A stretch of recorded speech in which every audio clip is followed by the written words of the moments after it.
सोचो कि इताची उचिहा कभी मरा ही नहीं होता। अगर किस्मत ने उसे एक और मौका दिया होता तो क्या निंजा वर्ल्ड वैसा ही रहता जैसा हम जानते हैं। इताची उचिहा वो इंसान जिसने अंधेरों में जीना चुना ताकि दूसरे रोशनी में सांस ले सके। आज की इस वीडियो में हम यही जानेंगे कि अगर इताची जिंदा होता तो क्या होता। चलिए चलते हैं एक ऐसी दुनिया में जहाँ इताची जिंदा है। वीडियो को एंड तक जरूर देखना, तुम्हें पक्का वीडियो पसंद आएगी।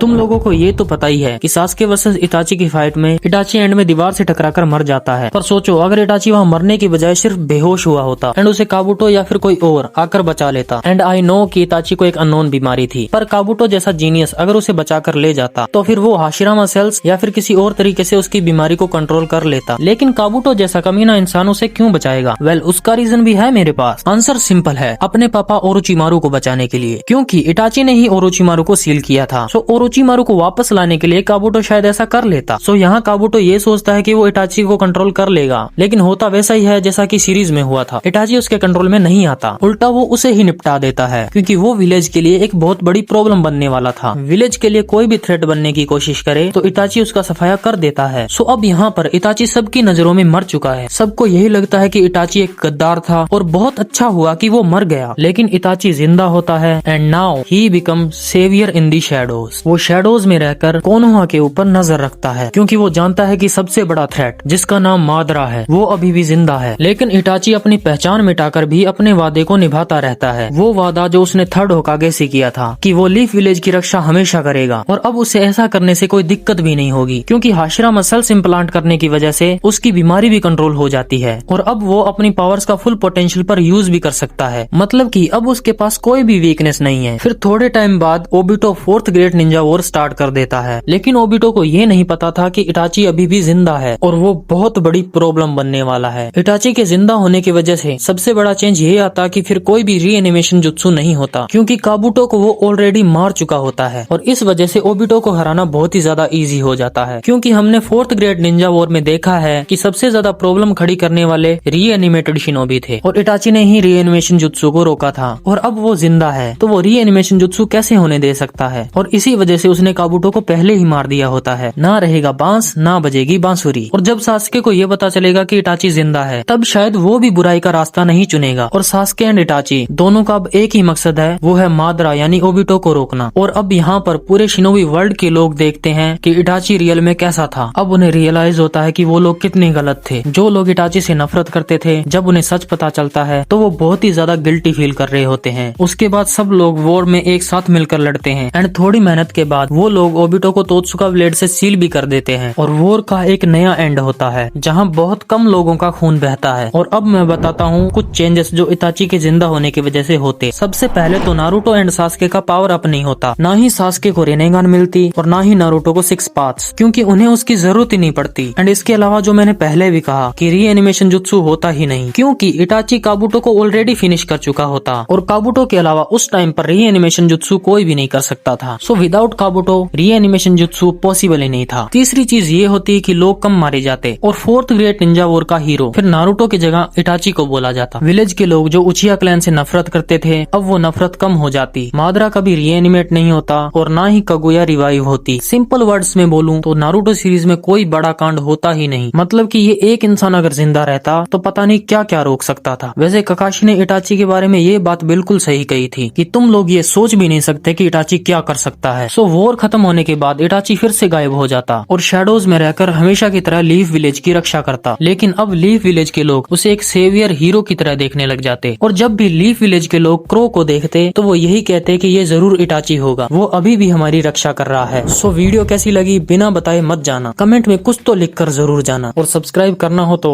कर लेना यार, अगर तुम्हें लगे कि वीडियो में थोड़ी मेहनत लगी है तो। ओके, मिलते हैं नेक्स्ट वीडियो में। सायोनारा।